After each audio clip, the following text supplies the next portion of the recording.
Tonight,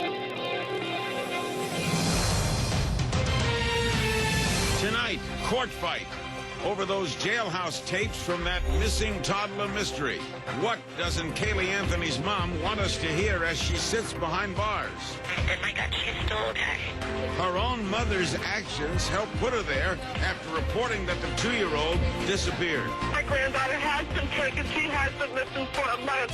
What's going on? I'll ask her, because she's here. Plus, cell phones and cancer.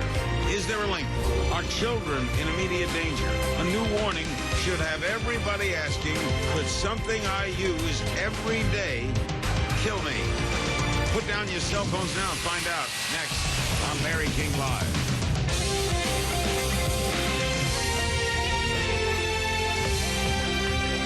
Good evening. Where is little Caylee Anthony? And what does her now jailed mother know about her fate? The 2-year-old went missing in mid-June. She was reported missing on July 15th. That's a day later. Her mother, Casey, then calls in. She has her arrested on charges of child neglect, making false official statements, obstructing a criminal investigation. Police have now named Casey Anthony, the mother, as a person of interest in Caylee's disappearance. And we welcome the grandmother, Cindy Anthony. She is with us in Orlando, Florida. Do you have any thoughts, Cindy, as to what happened to your granddaughter? My thoughts are a lot clearer now than they were that night that I made 3 911 calls. I'm very confident that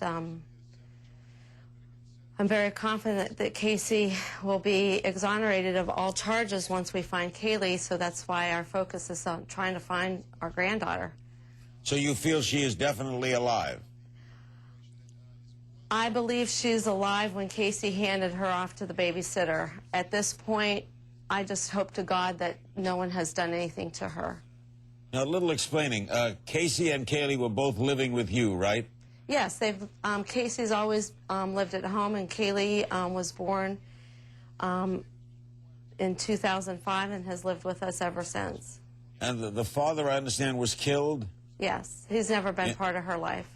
Okay, but he was killed in an automobile accident. Yes, right? But he was never part of her life prior to that. And he wasn't supporting her?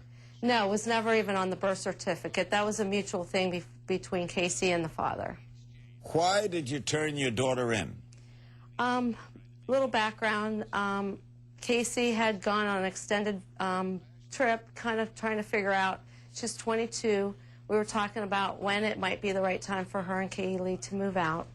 And her trip just kept getting extended and extended, which was really not a red flag. I mean, the trip itself, there'd been, be a few days at a time that she would go and stay with friends.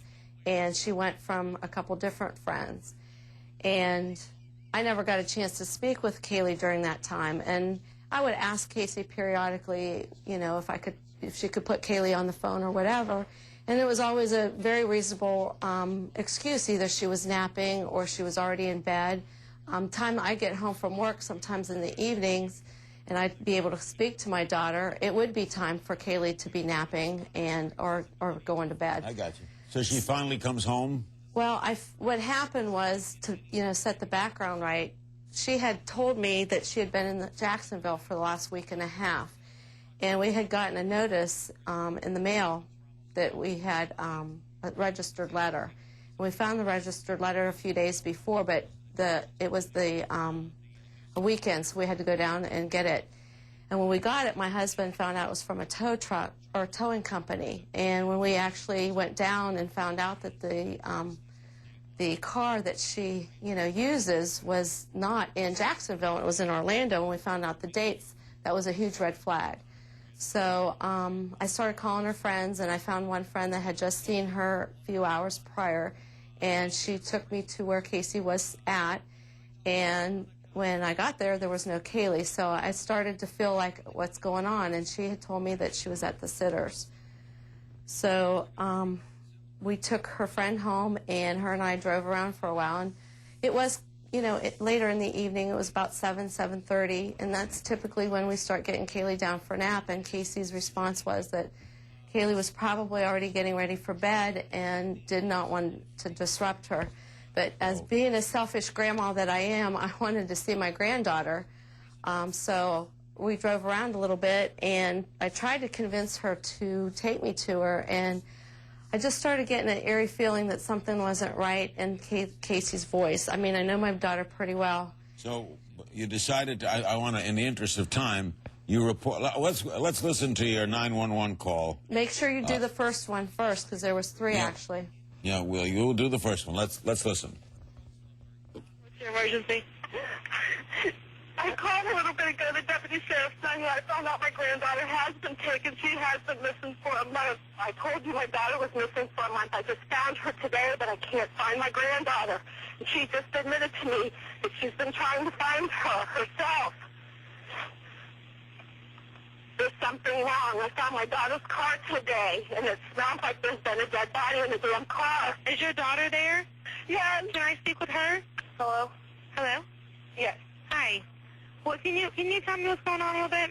My daughter's been missing for the last 31 days. And you know who has her?